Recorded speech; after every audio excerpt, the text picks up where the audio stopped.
My phone rang again. It was my mother. This was the 5th time she had called, asking about my arrival time. I was on a train heading home, and it was 6 in the evening. My train was scheduled to reach the station by 8.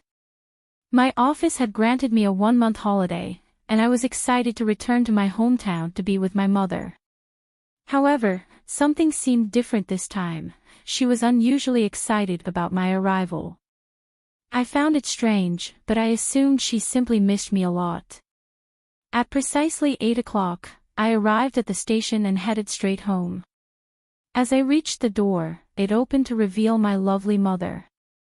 "Oh, my dear son, finally you are back home," she said, tears welling in her eyes. Seeing her so emotional, I hugged her tightly. We moved into the living room, where I collapsed onto the sofa, exhausted from the long journey. "Mom, please bring me a glass of water," I requested. She didn't move.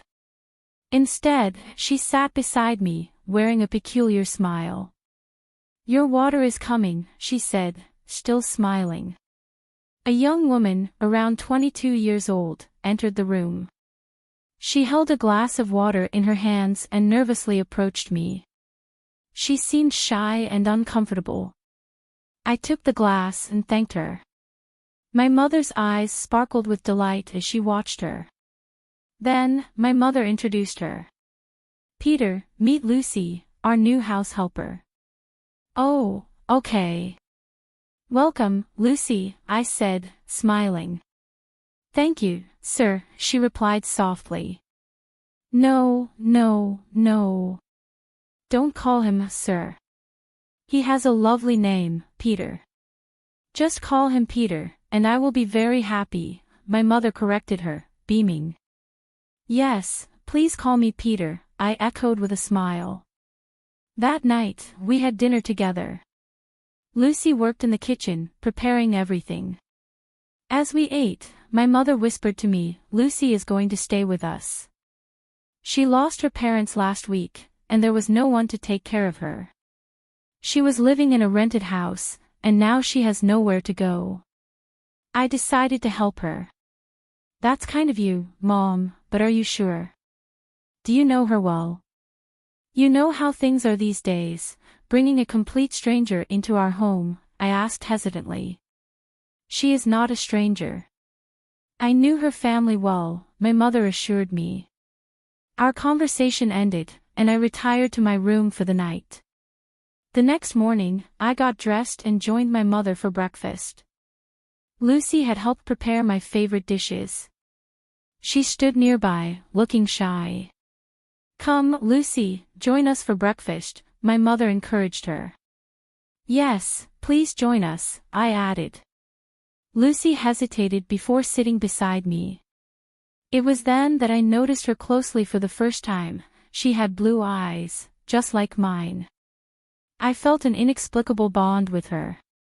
Later that day, my mother mentioned, "Peter, I was thinking of buying some clothes for Lucy, but I am too tired.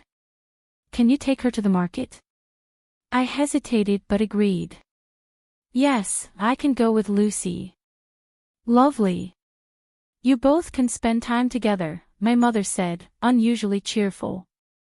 I couldn't understand why my mother wanted me to spend time with Lucy, but I agreed nonetheless. At the market, Lucy bought some dresses, and I even helped her pick a few. I noticed we had a lot in common. After shopping, we stopped by a coffee shop, where we shared stories about our lives.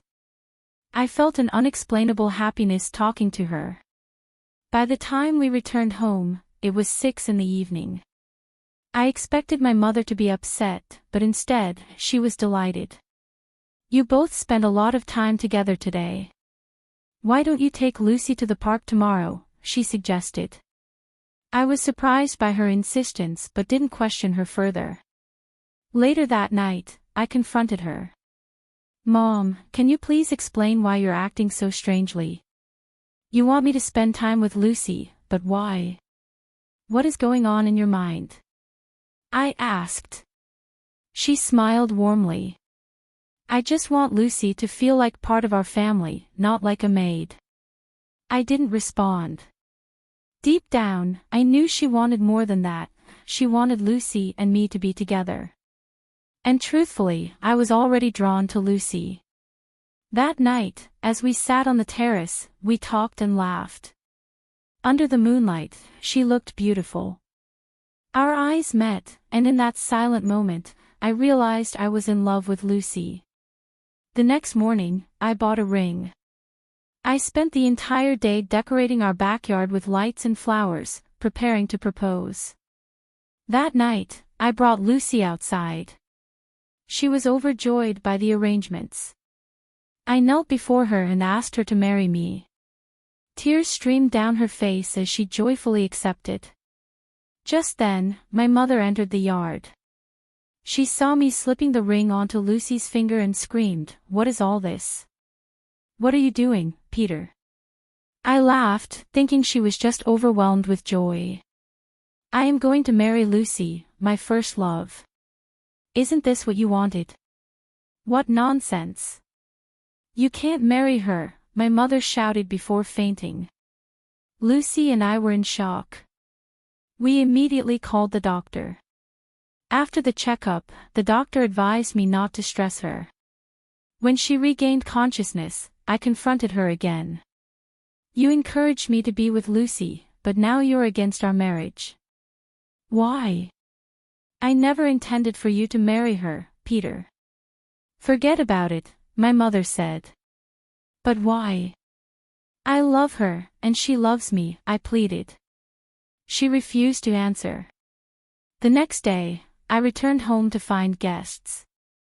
My mother introduced me to a young woman named Alex. "She will be your wife," she declared. I was furious. I asked the guests to leave, but my mother insisted, "You can't love Lucy." "Why? Give me a reason," I demanded.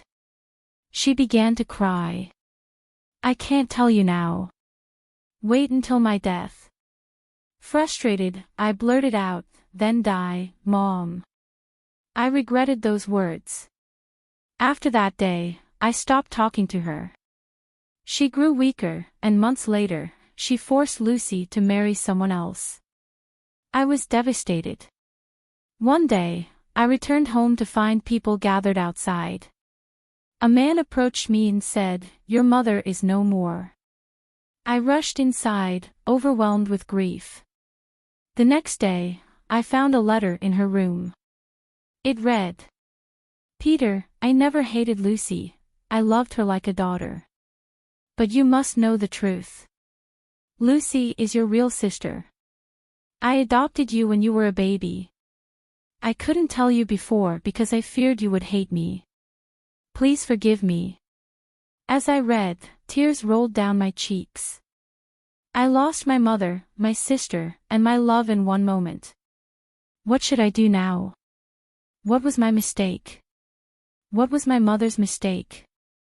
I had no answers, only an emptiness that would never fade.